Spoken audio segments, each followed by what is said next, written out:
നമ്മുടെ ഇന്നത്തെ കാലത്ത് അല്ലെങ്കിൽ ഈ സമീപ കാലഘട്ടത്തിൽ ഒരു മധ്യവർഗത്തിൻ്റെ സ്വപ്നം എന്ന് പറഞ്ഞാൽ നമുക്കൊരു നല്ല അടച്ചുറപ്പുള്ള വീടുണ്ടാകുക, അത് കഴിഞ്ഞ് ഒരു കാർ ഉണ്ടാകുക, പിന്നെ ഒരു സ്വപ്നം നമ്മൾ സാക്ഷാത്കരിച്ചു കഴിഞ്ഞു, നമുക്കൊരു മൊബൈൽ ഫോൺ കയ്യിൽ കാണുക. അതെല്ലാവർക്കും ഉണ്ട്.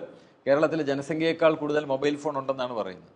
എന്തായിരിക്കും 2075-ലോ 2175-ലോ ഒക്കെ നമ്മുടെ സ്വപ്നം എന്തായിരിക്കും എന്ന് ചോദിച്ചു കഴിഞ്ഞാൽ, ഓരോ വ്യക്തിക്കും ഒരു റോബോട്ട് ഉണ്ടാകണം കൂടെ.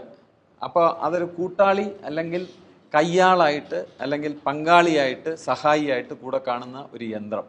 ആ യന്ത്രത്തിൽ ഈ എല്ലാ സാങ്കേതിക വിദ്യയും സന്നിവേശിക്കപ്പെടുന്നതാണ് ഞാൻ കരുതുന്നത്. ഈ നിർമ്മിത ബുദ്ധി എന്ന് പറഞ്ഞ മുഴുവൻ അതിനകത്തേക്ക് പെയ്തിറങ്ങും.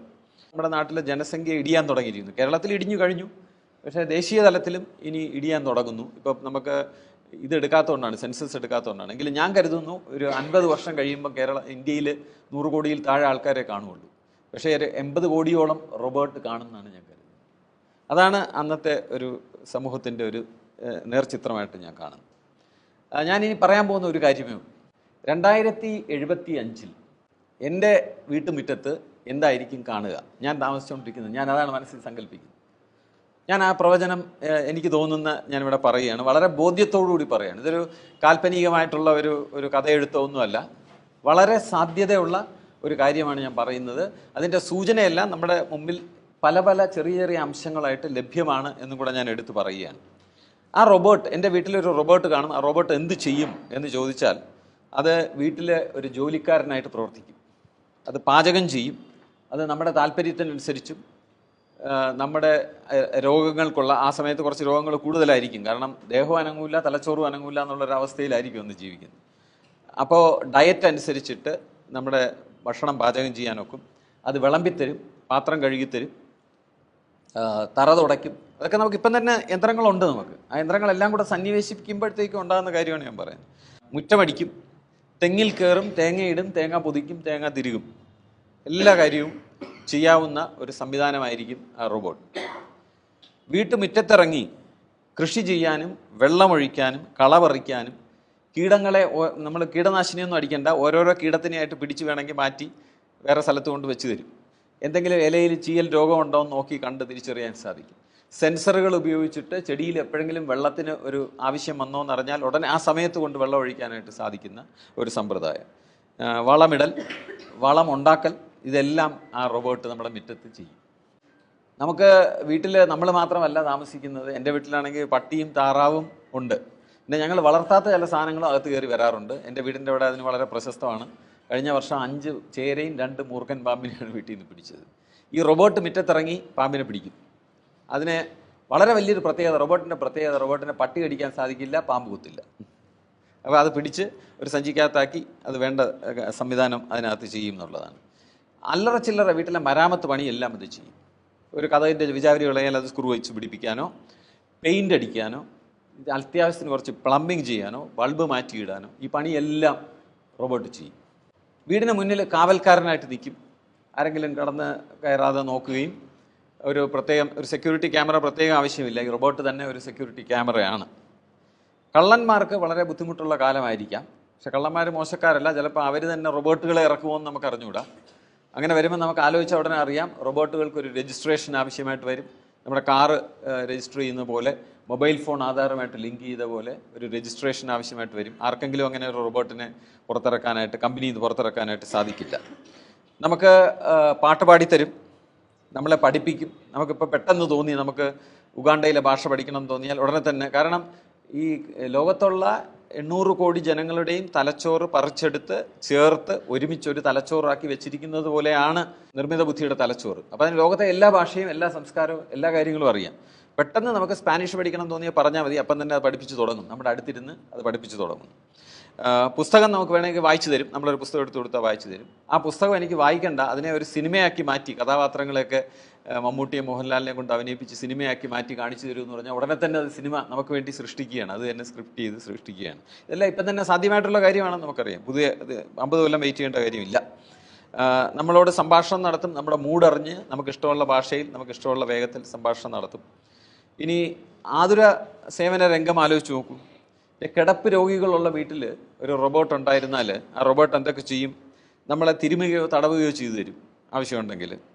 നമുക്കറിയാം നമ്മുടെ ഇന്നത്തെ മധ്യവർഗത്തിൻ്റെ ഒരു പുതിയ സ്വപ്നം എന്ന് പറഞ്ഞാൽ കാറും മൊബൈൽ ഫോണും വാഷിംഗ് മെഷീനും എ സി എല്ലാം ആയിക്കഴിഞ്ഞാൽ ഇപ്പം നമ്മൾ കാണുന്ന പരസ്യം ഹോം ലിഫ്റ്റാണ്. ഒന്നാമത്തെ നിലയിൽ നിന്ന് രണ്ടാമത്തെ നിലയിൽ പോകാൻ വീട്ടിനകത്ത് ലിഫ്റ്റ് വയ്ക്കുകയാണ്. അപ്പോൾ അത് ആയുർദൈർഘ്യം കൂടുമ്പോൾ ആവശ്യമായിട്ട് വരും. കാരണം എല്ലാം ഉണ്ട്, പക്ഷേ മുകളിൽ നിലയിലോട്ട് കയറാൻ വയ്യ. പക്ഷേ ഈ റോബോട്ട് നമ്മളെ താങ്ങി എടുത്ത് പടി കയറി മുകളിൽ കൊണ്ടുപോകും. ഇറങ്ങി വരേണ്ട സമയത്ത് അത് ഇറക്കിക്കൊണ്ട് വരികയും ചെയ്യും. 24 മണിക്കൂറും ഒരു കിടപ്പ് രോഗിയെ ശുശ്രൂഷിക്കാൻ അതിന് സാധിക്കും, ഒരു നിമിഷം പോലും ശ്രദ്ധ തെറ്റാതെ. ഒരു മലമൂത്ര വിസർജനം ചെയ്താൽ അത് എല്ലാം വൃത്തിയാക്കാനായിട്ട് അതിന് സാധിക്കും. മരുന്നെടുത്ത സമയത്ത് തരും, ഇഞ്ചക്ഷൻ എടുക്കാൻ സാധിക്കും. അത്യാവശ്യത്തിന് നമ്മുടെ ഷുഗറും പ്രഷറും ECGയും അതിന് ടെസ്റ്റ് ചെയ്യാനായിട്ട് സാധിക്കും. പ്രാഥമികമായിട്ടുള്ള ഒരു മെഡിക്കൽ നിഗമനം വേണമെങ്കിലും എത്തിക്കാനും ഡോക്ടറിൻ്റെ അടുത്ത് ഓൺലൈനിൽ സംസാരിച്ച് തീരുമാനിക്കാനും അതിന് സാധിക്കും. ഇനി വളരെ ഞെട്ടിപ്പിക്കുന്ന ഒരു കാര്യം, അത് നമ്മൾ അതിൻ്റെ വികസനത്തിലേക്ക് പ്രവേശിച്ചിരിക്കുകയാണ്. നമുക്ക് വേണ്ടി പ്രസവിച്ചു തരും. എലോൺ മസ്ക് ഉണ്ടാക്കിയിരിക്കുന്ന റോബോട്ട് ഗർഭപാത്രം കൂടെ ഉള്ള റോബോട്ടാണ്. അതിനകത്ത് കുഞ്ഞ് നമ്മുടെ ഗർഭപാത്രത്തിൽ, അമ്മയുടെ ഗർഭപാത്രം വേണ്ട, ആ യന്ത്രത്തിൻ്റെ ഗർഭപാത്രത്തിൽ ഇരിക്കുകയും അതിനെ നിരന്തരം നിരീക്ഷിക്കുകയും ആരോഗ്യപരമായിട്ട് ശാസ്ത്രജ്ഞന്മാർ അങ്ങനെ ഒരു പ്രസ്താവന നടത്തിയിട്ടുണ്ട്. ഒരു ഗർഭപാത്രം, മനുഷ്യൻ്റെ ഗർഭപാത്രം എന്ന് പറഞ്ഞാൽ ഒരു കുഞ്ഞിന് 10 മാസം ജീവിക്കാൻ ഏറ്റവും അപകടം പിടിച്ച സ്ഥലമാണെന്നൊരു ശാസ്ത്രജ്ഞൻ പറയുകയുണ്ടായി. കാരണം ഇരുട്ട് നിറഞ്ഞ് നമുക്ക് പുറത്തു നോക്കിയാൽ കാണാനൊക്കാത്ത ഒരു സ്ഥലത്ത് 10 മാസം കുഞ്ഞിനെ ഇടുന്നത് ഈ ആധുനിക കാലത്ത് സമ്മതിക്കാനൊക്കില്ല എന്നൊരു വാദം ഉണ്ടായി. എന്തായാലും അത് ഇന്ന് റോബോട്ട് ചെയ്യാൻ തയ്യാറായിക്കൊണ്ടിരിക്കുന്നു. മുലപ്പാൽ ശേഖരിച്ച് വെക്കാനായിട്ട് അതിന് സാധിക്കും, കുഞ്ഞിനെ മുലയൂട്ടാൻ സാധിക്കും. ഇതൊന്നും അത്ഭുതകരമായ, അത് മനുഷ്യൻ ചെയ്യാതെ യന്ത്രം ചെയ്യുന്നു എന്ന് പറഞ്ഞാൽ എനിക്കൊരു അഭിപ്രായം, നിങ്ങളെല്ലാവരും മിസ് ചാറ്റർജി വേഴ്സസ് നോർവേ എന്ന് പറഞ്ഞ സിനിമ കണ്ടു നോക്കുക. മനുഷ്യർ നമ്മുടെ നാട്ടിൽ കുഞ്ഞിനെ വളർത്തുന്ന പോലെയൊക്കെ വളർത്തുന്നത് അപകടകരമാണെന്ന് കരുതുന്ന രാജ്യങ്ങളുണ്ട് ഇപ്പം തന്നെ. ഇനി ഇത്രയും പറഞ്ഞ് ഞാൻ ഇനി ഒരുപാട് പറയാൻ സാധിക്കും. ഞാൻ ഇത്രയും പറഞ്ഞതെന്ന് തന്നെ എന്ത് മനസ്സിലായി, ആർക്കൊക്കെ ജോലി പോയി? ഞാനൊരു പട്ടിക വായിക്കാം. ഈ പറഞ്ഞതിൽ നിന്ന് ജോലി പോയിരുന്ന അല്ലെങ്കിൽ ജോലി കുറഞ്ഞവർ: വീട്ടുജോലിക്കാർ, പുറംപണിക്കാർ, ഹോം നേഴ്സ്, പാമ്പ് പിടുത്തക്കാർ, കൃഷി സഹായി, തെങ്ങു കയറുന്നവർ, physiotherapist, electrician, plumber, painter, security personnel, പാട്ട് സാർ, ഹോം ട്യൂഷൻ ടീച്ചർ. അപ്പോൾ പട്ടിക വളരെ നീട്ടാന്ന് നമുക്ക്. അപ്പോൾ അവരുടെ മുഴുവൻ ജോലിയും പോകുമെന്ന് വെച്ച് കഴിഞ്ഞാൽ ജോലി പോകണമെന്നില്ല, ജോലി കുറയുകയായിരിക്കും ചെയ്യുന്നത്. ചിലപ്പോൾ ഒരുപക്ഷെ അവരുടെ മേൽനോട്ടം ആവശ്യം വരും. ശ്രീ MV ഗോവിന്ദൻ പറഞ്ഞതിൽ സുപ്രധാനമായിട്ടുള്ളൊരു കാര്യം ഇതാണ്: ആ ജോലി കുറയുന്ന സമയത്ത്, ജോലി ഇല്ലാതാകുന്ന സമയത്ത് ആൾക്കാരുടെ പർച്ചേസ് പവർ കുറയുകയും അവർ പാവങ്ങളാവുകയും, അവർ പാവങ്ങളാകുമ്പോൾ മുതലാളിയും കൂടെ പാവമാകുമെന്നാണ് പറഞ്ഞത്. അത് പൂർണ്ണമായിട്ടും യുക്തിരഹിതമായിട്ടുള്ളൊരു കാര്യമല്ല.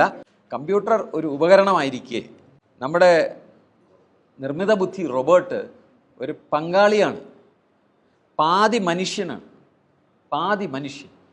അതിനെ ഒരിക്കലും കമ്പ്യൂട്ടറുമായിട്ട് താരതമ്യം ചെയ്യാനായിട്ട് സാധിക്കില്ല. അതാണ് ഞാൻ പറഞ്ഞ 80 കോടി മനുഷ്യരും 60 കോടി റോബോട്ടുമുള്ള ഒരു സമൂഹത്തിനെ കുറിച്ചാണ് നമ്മൾ സംസാരിക്കുന്നത്. അത് ഈ രണ്ടുപേരും തമ്മിലുള്ള വ്യത്യാസത്തിനെ നമ്മളങ്ങനെ വരയിട്ട് കാണിക്കാവില്ല. വലിയൊരു വ്യത്യാസം, ഈ മനുഷ്യൻ തന്നെ കുറച്ച് വ്യത്യാസമായിരിക്കും. ആ മനുഷ്യൻ്റെ അകത്ത് തന്നെ റോബോട്ടിൻ്റെ കുറച്ച് അംശം കാണും 50 കൊല്ലം കഴിയുമ്പോൾ. ഇപ്പം തന്നെ നമുക്ക് യന്ത്രത്തിൻ്റെ അംശം നമ്മുടെ ശരീരത്തിൽ പലയിടത്തും ഉണ്ട്. നമ്മുടെ പല്ലടച്ചതിനകത്തുണ്ട്, നമ്മൾ ഓപ്പൺ ഹാർട്ട് സർജറി അല്ലെങ്കിൽ ഹാർട്ട് വാൽവ് മാറ്റി വെച്ചെങ്കിൽ അതുകൊണ്ട്, എല്ല് അകത്ത് വേറെ ഇട്ടവരുണ്ട്, പിന്നെ ഒരുപാട് കാര്യങ്ങളുണ്ട്, പേസ് മേക്കർ വെച്ചവരുണ്ട്.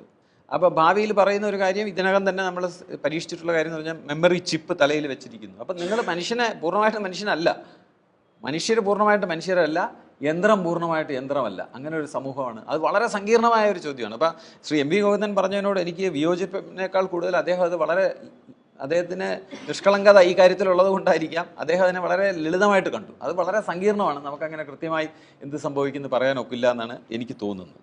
ഇങ്ങനെയുള്ളൊരു കാലഘട്ടത്തിൽ എന്തായിരിക്കും നമ്മുടെ സാമ്പത്തിക വ്യവസ്ഥ, നമ്മുടെ രാഷ്ട്രീയ വ്യവസ്ഥ എങ്ങനെയിരിക്കും? മനുഷ്യൻ എന്ന് പറഞ്ഞാൽ എന്താണ്, മനുഷ്യത്വം എന്ന് പറഞ്ഞാൽ എന്താണെന്നുള്ളതിൻ്റെ അർത്ഥം എന്തായിരിക്കും? ഈ ചോദ്യങ്ങൾ വളരെ വളരെ കൗതുകകരവും അതീവ സങ്കീർണവും ഇപ്പം നമുക്ക് പൂർണ്ണമായിട്ട് അഭിപ്രായം പറയാനൊക്കാത്ത കാര്യങ്ങളാണ്. പക്ഷേ എൻ്റെ മനസ്സിൽ തോന്നിയ 2-3 കാര്യം ഞാൻ പറഞ്ഞിട്ട് അവസാനിപ്പിക്കും. ഒന്ന്, നമ്മുടെ നാട്ടിൽ ഇത്രയും വലിയ യന്ത്രവൽക്കരണവും വളരെ വലിയ കമേഴ്ഷ്യലൈസേഷനും എല്ലാം ഉണ്ടായ കാലത്ത് ഇപ്പോൾ വെള്ളം വരെ പല ബ്രാൻഡിലുള്ള വെള്ളം നമുക്ക് വാങ്ങിക്കാൻ സാധിക്കും. പക്ഷേ ഈ കാലഘട്ടത്തിലും ഏറ്റവും മികച്ച ബ്രാൻഡ് ഏതാണെന്ന് ചോദിച്ചാൽ ഞാൻ പറയും അതൊരു കമ്പനിയുടെയും കയ്യിലല്ല ഇരിക്കുന്നത്. അത് മലയാളിയുടെ മനസ്സിലുള്ളൊരു മലയാളം വാക്കാണ്. അതിൻ്റെ പേര് നാടൻ എന്നാണ്. നമ്മളൊരു കടയിൽ ചെന്നിട്ട് അവിടെ എത്രയോ ബ്രാൻഡിൽ സാധനം വിൽക്കാൻ വെച്ചിരിക്കുന്നു. പക്ഷെ നമ്മൾ പറയുന്നു ഈ പഴം നാടൻ പഴമാണ്, ഈ കോഴിമുട്ട നാടനാണെന്ന് പറഞ്ഞാൽ ആകണമെന്നില്ല. സാധാരണ കോഴിമുട്ടയെ തേയില വെള്ളത്തിൽ മുക്കി വെച്ചിട്ട് നാടൻ എന്ന് പറഞ്ഞാൽ നമ്മൾ വളരെ വിശ്വാസത്തോടു കൂടിയും വളരെ സന്തോഷത്തോടു കൂടിയും നന്മയോടു കൂടിയും അതിനെ എടുത്തുകൊണ്ട് പോകുന്നു. അതിൻ്റെ അർത്ഥം എന്ന് പറഞ്ഞാൽ യന്ത്രവൽക്കരണത്തിൻ്റെ കാലത്തും മനുഷ്യന് മാത്രം എന്ന് തോന്നുന്ന ചില കാര്യങ്ങളിലേക്ക് തിരിയാനുള്ള സാധ്യതയുണ്ട്.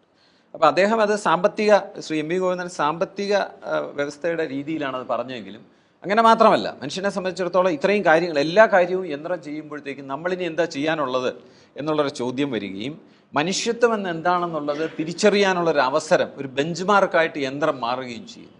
വാട്ട് ആർ വി എന്നുള്ള ചോദ്യത്തിന് ഉത്തരം, what is not a robot എന്നുള്ള ഉത്തരം നമുക്ക് കൂടുതൽ വ്യക്തമാകുകയും മനുഷ്യൻ സ്വാഭാവികമായിട്ട് ചെയ്യുന്ന ചില കാര്യങ്ങൾ അതിലേക്ക് തിരികുകയും ചെയ്യും. അതിൽ പാട്ട് പാടുക, ആധ്യാത്മികതയിലേക്ക് തിരിയുക, പ്രകൃതി ജീവിതം നടത്തുക, എല്ലാ യന്ത്രങ്ങളിൽ നിന്ന് വിട്ട് നിന്ന്, ഇങ്ങനെയുള്ള ഒരുപാട് സാധ്യതകളുണ്ട്. എനിക്ക് അത് പ്രവചിക്കാനായിട്ട് സാധിക്കില്ല. പക്ഷെ ഞാൻ കരുതുന്നു മനുഷ്യന് വീണ്ടും ഒരു ചോദ്യം ഉന്നയിക്കേണ്ടി വരും. നമ്മൾ എന്തിനു ജീവിക്കുന്നു, ജീവിതത്തിൻ്റെ അർത്ഥം എന്താണ്, മനുഷ്യൻ എന്ന് പറഞ്ഞാൽ എന്താണ് എന്നുള്ള ചോദ്യങ്ങളും സമ്പദ് വ്യവസ്ഥയോടും രാഷ്ട്രീയ സംവിധാനത്തിൻ്റെ സങ്കീർണതയോടൊപ്പം ഓരോ മനുഷ്യൻ്റെ ഉള്ളിൽ ഉണരുന്ന ഒരു കാലമായിരിക്കും ഈ 50 വർഷം കഴിയുമ്പോൾ ഉണ്ടാകുക എന്നാണ് എനിക്ക് തോന്നുന്നത്.